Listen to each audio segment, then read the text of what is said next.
Hello students, कैसे हैं आप लोग। आपका पढ़ाई अच्छा चल रहा होगा, आई होप। आज का टॉपिक न्यू लर्निंग, नया कॉन्सेप्ट हमारा break even analysis, break even point नाम चैप्टर का लिखा हुआ है।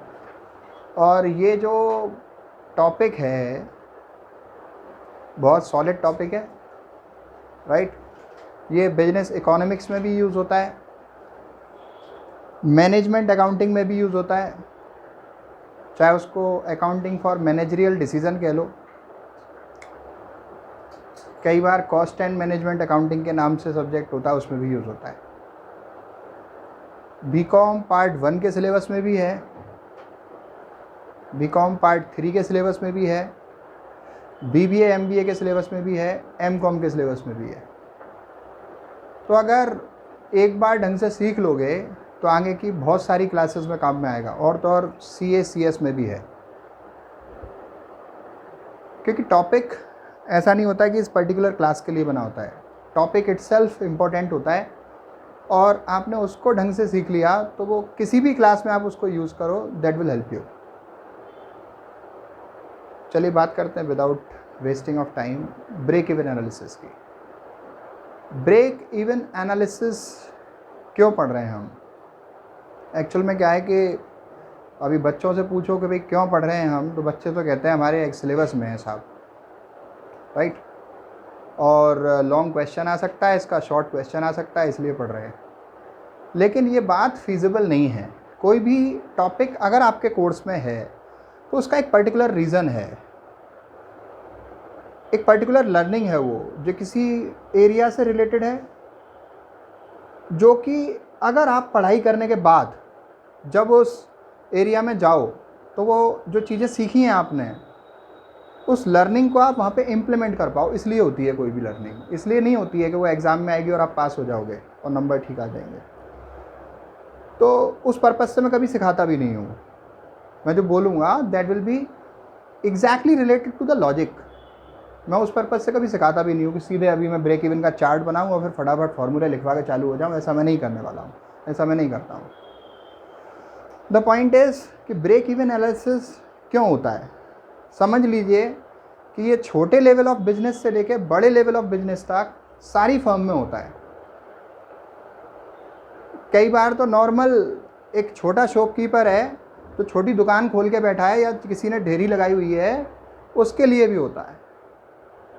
लेकिन वो करता है इसको, वो करता है इसको, लेकिन उसको नॉलेज नहीं होती इस बात की कि उसने ये कौन सी टेक्निक अप्लाई की। उससे नाम लेके पूछोगे तो उसको नहीं मालूम है, लेकिन उससे पूछोगे कि साहब एक बात बताओ, ये फ्रूट्स आप लेके आए ख़रीद कर मंडी से, वो जानता है, daily day to day activity में करता है। कोई आप में से अगर रिलेटेड में होगा बिजनेस में तो वो आप अप्लाई करते होगे। वो फ्रूट्स खरीद के लाया मंडी से और जो भी प्राइस उसने पे किया, रखने का खर्चा उसने दिया गोडाउन में, स्टोर रूम में, उसमें से ख़राब हो गए। अब सीजन उसका चला गया, तो अब उसकी क्या कोशिश होगी, क्या कोशिश होगी उसकी कोशिश ये होगी कि अगर मैं इसको ज़्यादा रखूँगा तो ख़राब हो जाएगा, मुझे प्रॉफिट ना भी मिले तो कम से कम मैं अपना नुकसान बचा लूँ, कॉस्ट टू कॉस्ट पे निकाल दूँ। ये उसकी कोशिश होगी, वो तुरंत निकाल देता है। आपने देखा होगा सुबह रेट अलग होते हैं पर्टिकुलर दुकान पर या डेयरी पर, और शाम को अलग होते हैं। तो इसलिए बहुत से लोग तो भाई इंतज़ार करते हैं कि सुबह नहीं खरीदेंगे, शाम को ही खरीदेंगे, चाहे छटनी का माल ही खरीदना पड़े। लेकिन जिनका टेस्ट होता है कि साहब फ्रेश लेना है, वो सुबह जाते हैं, तो उनको वो प्रॉफिट सुबह वाले वैसे निकालते हैं, लेकिन शाम को ब्रेक इवन होता है। Break even is that even position, even position, cost and revenue are at equal, neither there is a profit nor there is a loss, right. लेकिन प्रैक्टिकली अगर इस टेक्निक की मैं बात करूं तो वो उस ढेरी वाले के लिए नहीं डिस्कस की जाती है, लेकिन हाँ समझाई जा सकती है छोटे एग्जाम्पल से, और आपके समझ में भी आई होगी जो मैंने बोला। लेकिन as subject, as concept, practically जो यूज़ होती है, प्रैक्टिकली डिसीजन मेकिंग होती है, वो कॉरपोरेट में होती है, कंपनीज़ में होती है। वहाँ पर कंपनीज़ को अपनी पॉलिसीज़ इस तरीके से फ्रेम करनी होती हैं कि वो इस बात का ध्यान रखते हैं कि साहब लॉन्ग टर्म बिजनेस हमें करना है, तो हमारी पॉलिसीज़ फ्रेम करते समय हमें क्या स्टेप्स एग्जीक्यूट करने चाहिए। ठीक है, चलिए एक स्टोरी से समझाता हूँ। वैसे स्टोरी समझाएंगे, एक डेफिनेशन लिख देते हैं, फिर उस स्टोरी को उसमें इम्प्लीमेंट करके देखेंगे। यहाँ पर हम एक डेफिनेशन लिखते हैं ब्रेक इवन पॉइंट की, वहाँ पे मैंने फुल फॉर्म लिख रखी है, शॉर्ट लिख रखा है, मैं शॉर्ट में लिख रहा हूँ, BEP is that point of target sale to be achieved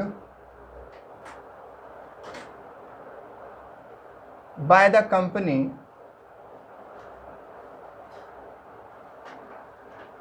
at which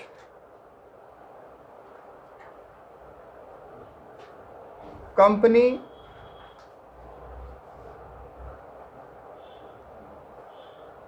neither makes profit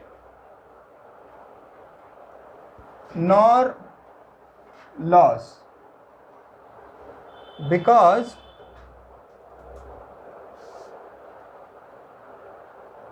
at this point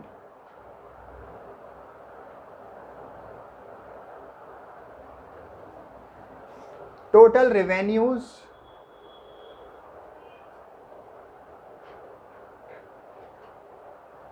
equals total cost. ये डेफिनेशन इटसेल्फ एक्सप्लेनेटरी है, सारी बात इसमें आ गई है। Break even point target sale का वो पॉइंट होता है जो कंपनी को या फर्म को अचीव करना होता है। अगर उस पॉइंट को कंपनी अचीव कर लेती है तो कंपनी को ना तो प्रॉफिट होता है और ना लॉस होता है। और ऐसा क्यों होता है? वो केवल इसलिए होता है कि कंपनी का जो टोटल रेवेन्यू है वो टोटल कॉस्ट के इक्वल आ जाता है। राइट? दिखाते हैं आपको, डायग्राम में प्रेजेंट करके दिखाते हैं, फिर स्टोरी डिस्कस करेंगे। देखो, ये आपका OX एक्सिस है, ये OY एक्सिस है। राइट? जो भी आउटपुट वाली बात होती है, प्रोडक्शन वाली बात होती है, यूनिट्स की बात होती है, क्वांटिटी की बात होती है, वो हम OX एक्सिस पे प्रेजेंट करते हैं।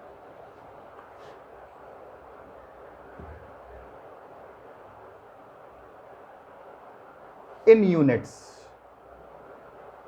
यूनिट्स। और जो भी आपकी कॉस्ट की या सेल की बात होती है इन रुपीस, हम OY एक्सिस पे प्रेजेंट करते हैं।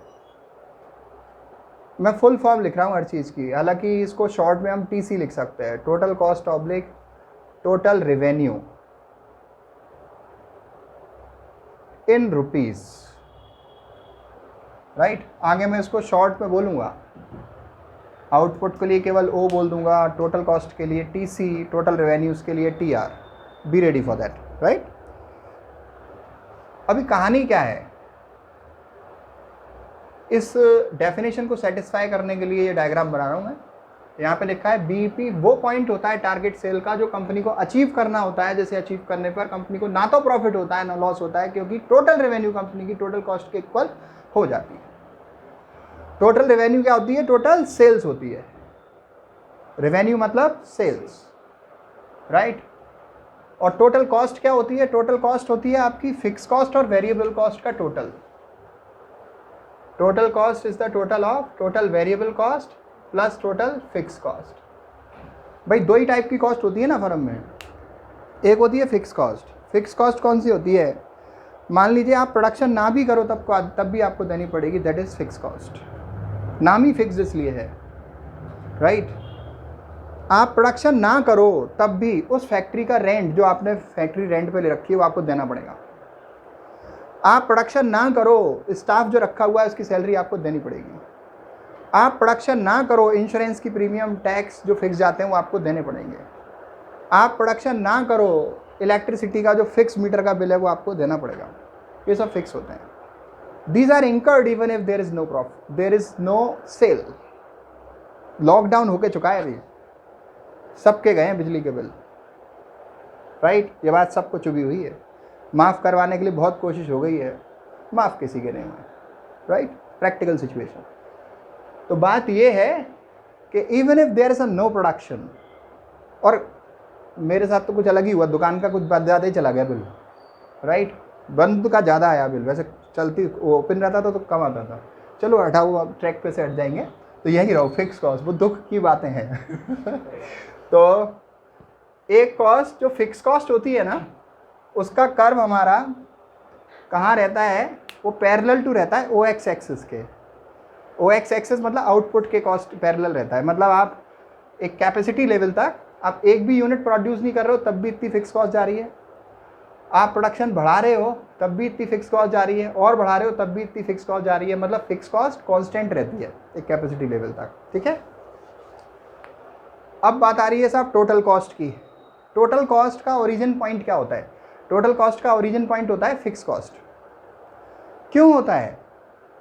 क्योंकि अगर आप कोई प्रोडक्शन नहीं कर रहे हो तब भी एक कॉस्ट आपकी जा रही है, जिसे कहते हैं फिक्स कॉस्ट, राइट। अगर आप 0 यूनिट बनाओगे तब भी ये वाली कॉस्ट दोगे। तो टोटल कॉस्ट का जो कर्व होता है उसका ओरिजिन पॉइंट होता है फिक्स कॉस्ट। तो इसलिए हम इसको यहां से स्टार्ट करते हैं स्टूडेंट्स, ठीक है। ये टोटल कॉस्ट का कर्व हो गया।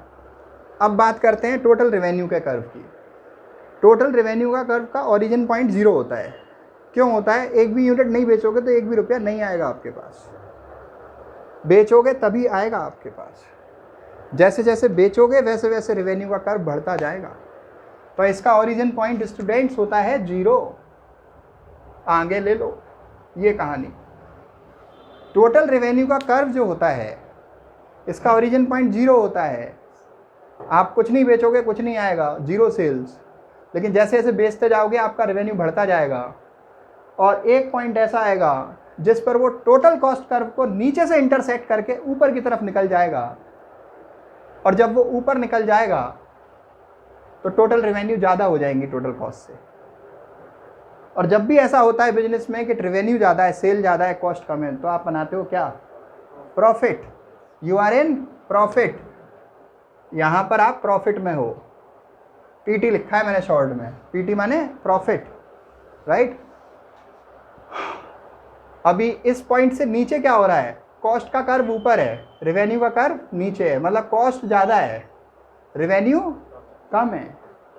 कॉस्ट ज़्यादा है मतलब बनाने का, प्रोडक्शन का खर्चा ज़्यादा लग रहा है, सेल हमारे पास कम आ रही है, तो क्या होगा? लॉस होगा, ठीक है जी। इस पॉइंट से नीचे क्या हो रहा है? Loss.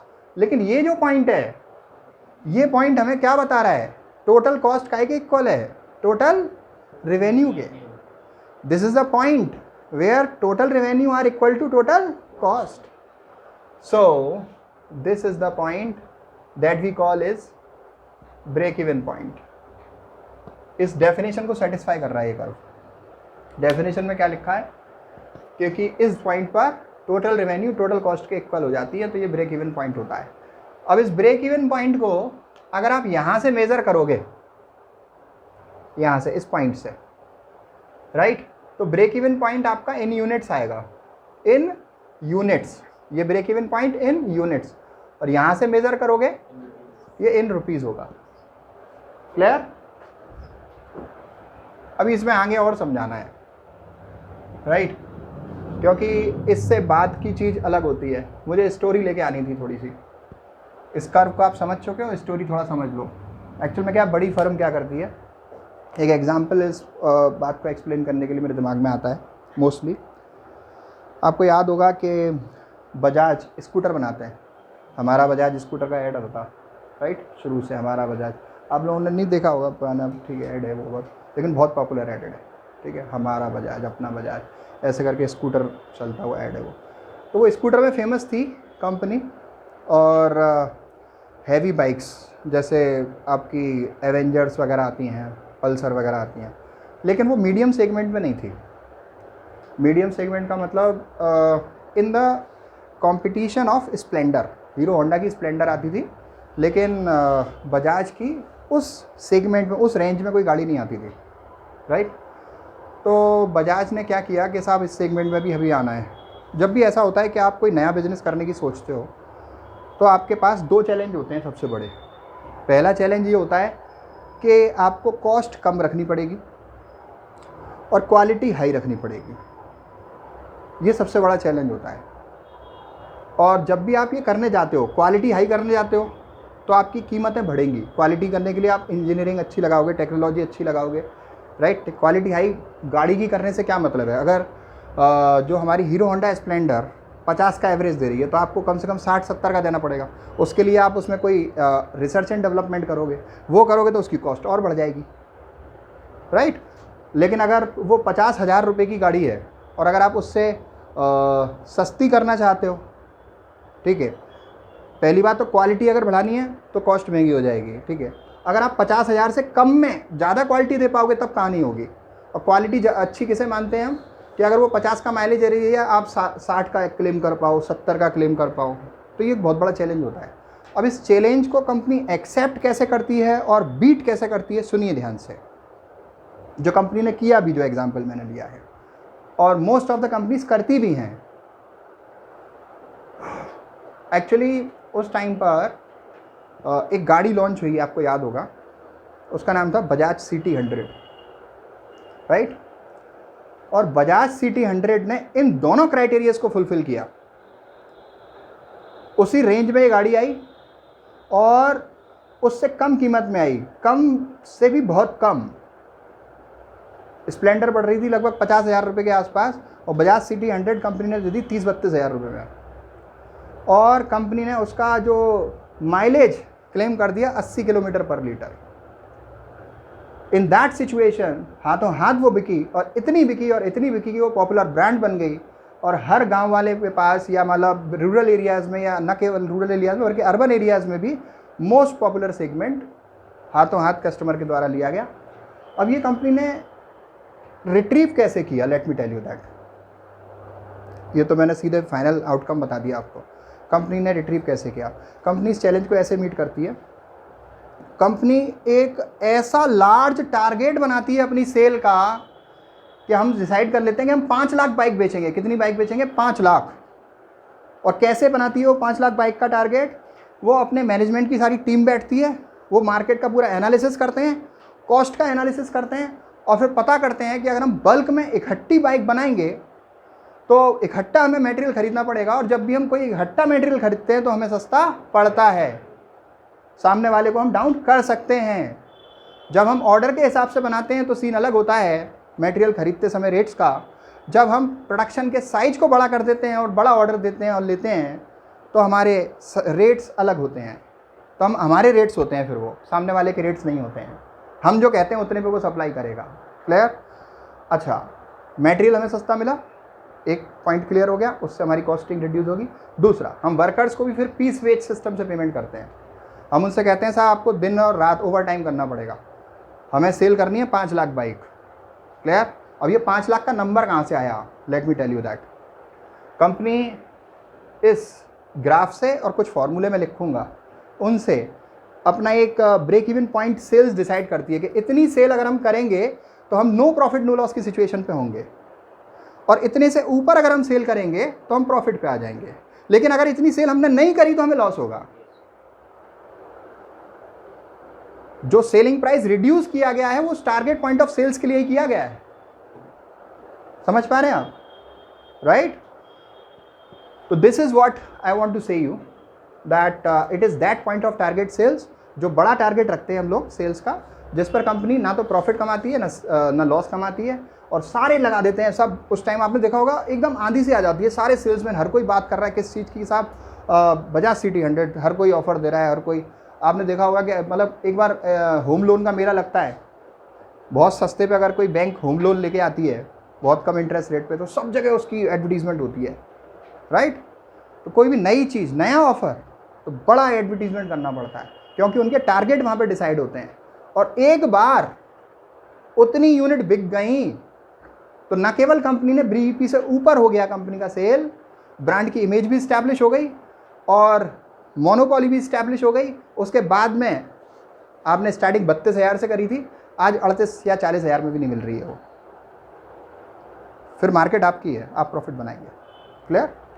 This is what is done in the corporate scenario. अब मैं आपको बताता हूँ, मैं अभी ग्राफ पे लौट के आया हूँ। ये हमारा ब्रेक इवन पॉइंट है। ब्रेक इवन पॉइंट से एक्स्ट्रा आप सेल करते हो।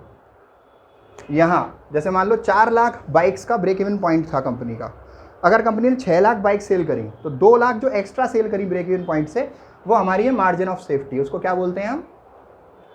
Margin of safety. और एक कॉन्सेप्ट की बात बहुत हो गई, स्टोरी की बात बहुत हो गई, शॉर्ट में भी लिख दिया, ये सही है। अब जरा फॉर्मूला की बात कर लेते हैं। साहब बता तो दिया आपने, इसका इंपॉर्टेंस बहुत अच्छे से समझ में आ गया। इसका एक क्वेश्चन बनता है, आप तैयार जरूर कर लेना। Break even analysis, what do you understand by break even analysis? Its scope, right, with example. ये आप बुक से अपना पढ़ेंगे, जहाँ से भी आप पढ़ते हैं, तो ये एग्जाम्पल आप इस तरीके के दे सकते हैं जो मैंने बताए। अब आगे दूसरा क्वेश्चन आपका बनता है,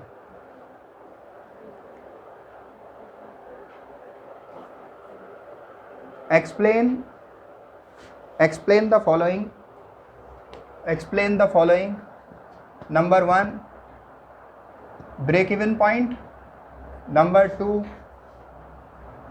PV ratio. PV रेशियो का नाम होता है profit volume ratio. PV ratio क्या नाम होता है? Profit volume ratio. ये मैं क्यों लिखवा रहा हूँ? ये सब इसके फॉर्मूले के पार्ट हैं जो इसमें यूज होंगे। क्लियर? एक एक करके हम इन चीज़ों को क्लियर करेंगे। तीसरा है मार्जिन ऑफ सेफ्टी। क्या है? Margin of safety. अगला है कंट्रीब्यूशन। अगला क्या है? कंट्रीब्यूशन।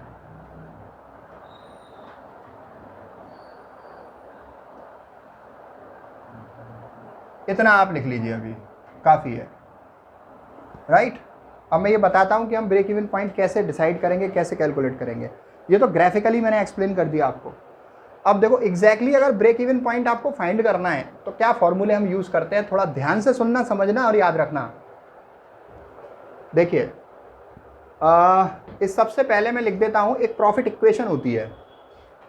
प्रॉफिट की इक्वेशन होती है स्टूडेंट्स, प्रॉफिट की इक्वेशन। वो क्या होता है? सबसे पहले आता है sales. S stands for sale, S stands for sales. चलिए लिख देते हैं। इसमें से हम वेरिएबल कॉस्ट घटाते हैं। V stands for variable cost. जब भी हम वेरिएबल कॉस्ट घटाते हैं तो हमारे पास सी बचता है। क्या बचता है? C. C stands for contribution. What's for C stand? Contribution, right. And sales में से वेरिएबल कॉस्ट घटा दिया, कंट्रीब्यूशन आ गया। कंट्रीब्यूशन में से हम फिक्स कॉस्ट घटाते हैं स्टूडेंट्स, उसको हम डिनोट करते हैं एफ से। This is fix cost. इसको लेस करने के बाद जो आता है ना, दैट इज प्रॉफिट। शॉर्ट में मैं इसको पीटी लिखूंगा आगे, राइट। तो ये जो प्रॉफिट इक्वेशन बनी है ना, इसको देखो, थोड़ा ढंग से समझो। ये इक्वेशन बनी S minus V minus F equals to profit. ये इक्वेशन बनी, क्लियर। मतलब सेल्स में से वेरिएबल कॉस्ट और फिक्स कॉस्ट घटाएंगे तो क्या बचेगा? प्रॉफिट। अभी इसको आगे और एक्सप्लोर करते हैं। एस माइनस वी, माइनस का एफ है उधर जाएगा, प्रॉफिट के पास काय का हो जाएगा? प्लस का। S minus V equals to F plus profit. S minus V stands for what? C. C stands for what? C stands for what? Contribution equals to F plus profit. Then we can call it C minus profit equals to fixed cost, or we can say it C minus F equals to profit. Clear? Multiple equations can be established on this basis. तो ये आपकी चीज़ें हैं। अब थोड़ा आगे सुनिए। एक मैंने यहाँ पे टर्म लिखा हुआ है ब्रेक इवन पॉइंट। तो ब्रेक इवन पॉइंट का फॉर्मूला लिखते हैं साहब। Break even point, break even point, the point of target sale is not only calculated in rupees but also calculated in units. मैं बोल रहा हूँ 4 लाख बाइक का उनका ब्रेक इवन पॉइंट था, तो वो इन यूनिट्स है। 4 लाख बाइक का मल्टीप्लाई आप 30,000 रुपये के हिसाब से करो, 10-12 करोड़ रुपए में जो अमाउंट आएगा वो उनका बीईपी इन रुपीज़ है। क्लियर? तो बीईपी न केवल इन यूनिट्स कैलकुलेट किया जाता है बल्कि रुपीज़ में भी कैलकुलेट किया जाता है। तो बीईपी इन रुपीज़ का फॉर्मूला बताते हैं। उसका फॉर्मूला होता है F upon PV ratio. F upon PV ratio. PV ratio stands for profit volume ratio. What is this stands for? Profit volume ratio. लिख देते हैं PV ratio की full form, profit volume ratio, right. अच्छा, इसको हम लोग ऐसे भी बोल सकते हैं, F into S upon S minus V. ये पीवी रेशियो का एक्चुअली फॉर्मूला होता है। मैं अभी पीवी रेशियो के और फॉर्मूले यहाँ पे लिखूंगा, तो अभी केवल इतना ही आप नोट कर लीजिए। तो बीईपी इन यूनिट्स अगर मुझे कैलकुलेट करना है तो इसका फॉर्मूला होता है F upon S minus V. S minus V आपको याद होगा क्या कहलाता है? S minus V C. C माने कंट्रीब्यूशन। तो मैं इसको ये भी लिख सकता हूँ ना, एफ अपॉन सी।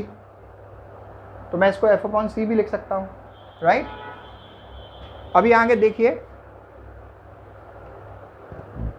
कि प्रॉफिट वॉल्यूम रेशियो को कैलकुलेट करने के कितने मेथड्स हमारे पास होते हैं।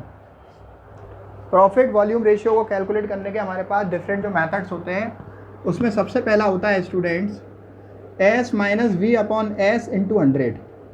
इसका मतलब क्या हुआ? सेल्स प्राइस में से वेरिएबल कॉस्ट घटाओ, फिर सेल्स प्राइस से डिवाइड करो, 100 से मल्टीप्लाई करो। दूसरा मेथड हो गया कंट्रीब्यूशन अपॉन सेल्स इंटू 100। तीसरा मेथड हो गया change in profits upon change in sales into 100। अगला एक और, ये आप कहोगे साहब इतने सारे फॉर्मूले क्यों लिख रहे हो, क्यों कंफ्यूज कर रहे हो? भाई फॉर्मूले जो लगेंगे वो सवाल में दी हुई इंफॉर्मेशन के हिसाब से लगेंगे। अगर सवाल में इंफॉर्मेशन हमारे पास सेल्स और वेरिएबल कॉस्ट की है तो S minus V upon S into 100। अगर सवाल में हमारे पास कंट्रीब्यूशन के नाम से दे रखा है और सेल्स दे रखा है तो कंट्रीब्यूशन अपॉन सेल्स इंटू 100। अगर हमारे पास दो अलग अलग साल की सेल्स और प्रॉफिट की जानकारी है, अगर हमारे पास 2 साल की अलग अलग सेल्स और प्रॉफिट की जानकारी है तो दोनों साल के प्रॉफिट का डिफरेंस अपॉन दोनों साल की चेंज का सेल्स का डिफरेंस ऊपर इंटू 100, उसका परसेंटेज हमारा पीवी रेशियो कहलाता है। आगे और करके हम लिख सकते हैं, अगर हमारे पास वेरिएबल कॉस्ट परसेंटेज में दे रखी है तो हम 100 में से वेरिएबल कॉस्ट के परसेंटेज को लेस कर देते हैं।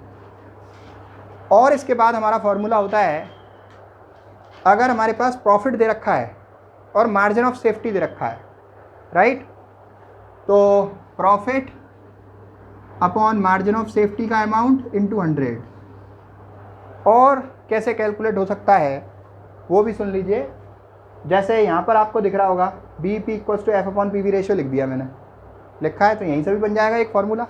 क्रॉस मल्टीप्लिकेशन करके पी वी रेशियो यहाँ आ जाएगा, बी पी नीचे आ जाएगा, राइट। तो P V ratio equals to बन जाएगा यहाँ पर F upon B E P into 100। तो ये हमारा जो है एक और फार्मूला हो गया। तो इतने बस ये गिनती के 2-4 फार्मूले हैं आपको याद करना है, राइट। और यूज़ कैसे होंगे? सवाल में दी हुई ज़रूरत के हिसाब से। अब देखिए एक मैंने यहाँ पर लिख दिया था beautiful word MOS, margin of safety. मैंने आपको बताया था ब्रेक इवन पॉइंट से ऊपर की अगर आप सेल करते हो तो वो मार्जिन ऑफ सेफ्टी कहलाती है। वो भी इन यूनिट्स या इन रुपीस कैलकुलेट की जा सकती है। उसका फॉर्मूला लिख लीजिए, margin of safety equals to, अगर मुझे इन रुपीस चाहिए तो actual sales minus break even point sales. Actual sales minus break even point sales. Actual sale का मतलब जैसे आपने 6 लाख यूनिट बेची हैं, ठीक है, अच्छा इन रुपीस लिख रहा हूँ। सपोज आपने 10 लाख रुपए की सेल की और ब्रेक इवन पॉइंट है आपका 8 लाख रुपए, तो 10 लाख में से 8 लाख घटाया तो 2 लाख रुपए का मार्जिन ऑफ सेफ्टी आ जाएगा। क्लियर? आई रिपीट, 10 लाख रुपए की आपने सेल की और ब्रेक इवन पॉइंट सेल आपकी 8 लाख रुपए थी, 10 लाख में से 8 लाख घटाओगे तो 2 लाख रुपए का आपका मार्जिन ऑफ सेफ्टी हो जाएगा। क्लियर? अच्छा, अगर मुझे मार्जिन ऑफ सेफ्टी, इसका ये एक फॉर्मूला यहाँ से भी आ जाएगा, ये रहा, प्रॉफिट अपॉन पीवी रेशियो, ये बन रहा है इससे। तो profit upon PV ratio, right.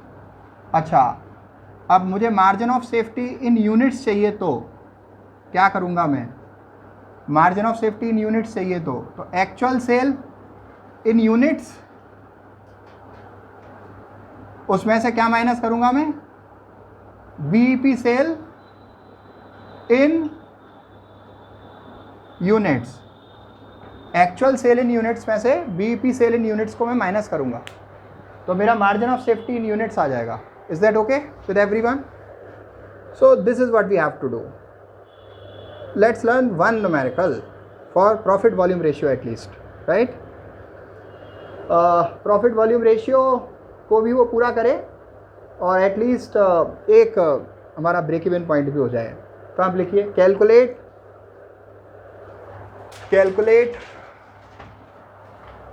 Break even point, calculate break even point,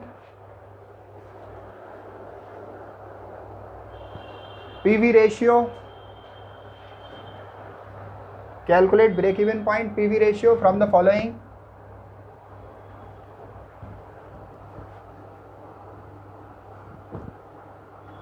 इसमें लिखिए आप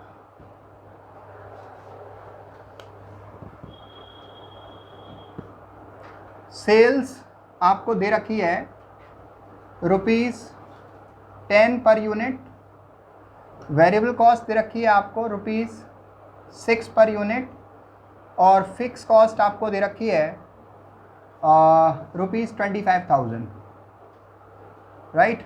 आपसे कहा कि कैलकुलेट करिए एक तो पीवी रेशियो और एक ब्रेक इवन पॉइंट। तो देखिए सॉल्यूशन करते हैं।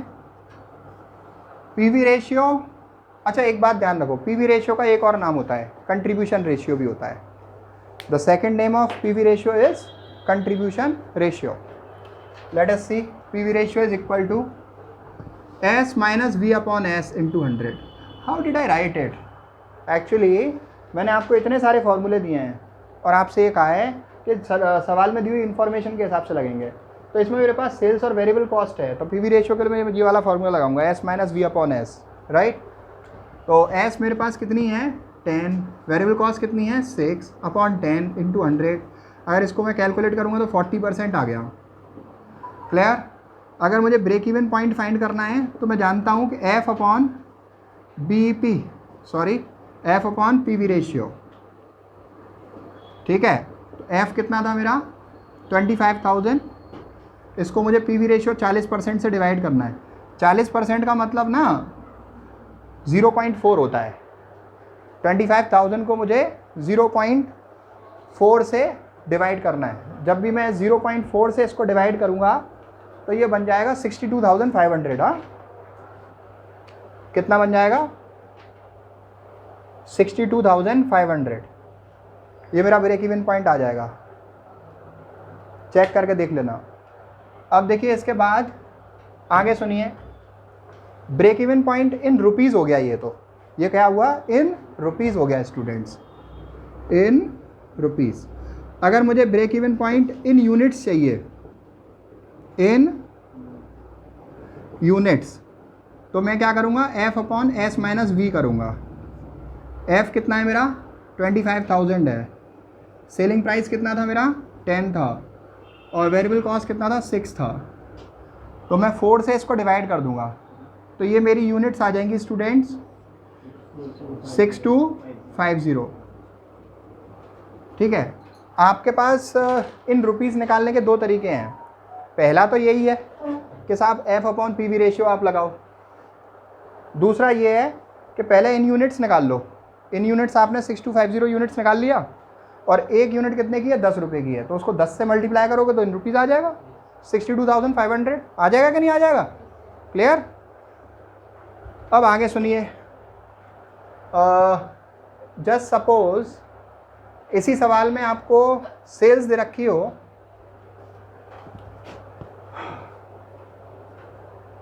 Cell was made during the year. सवाल में, इसी सवाल में दे रखी है कि आपको सेल कंपनी ने करी थी,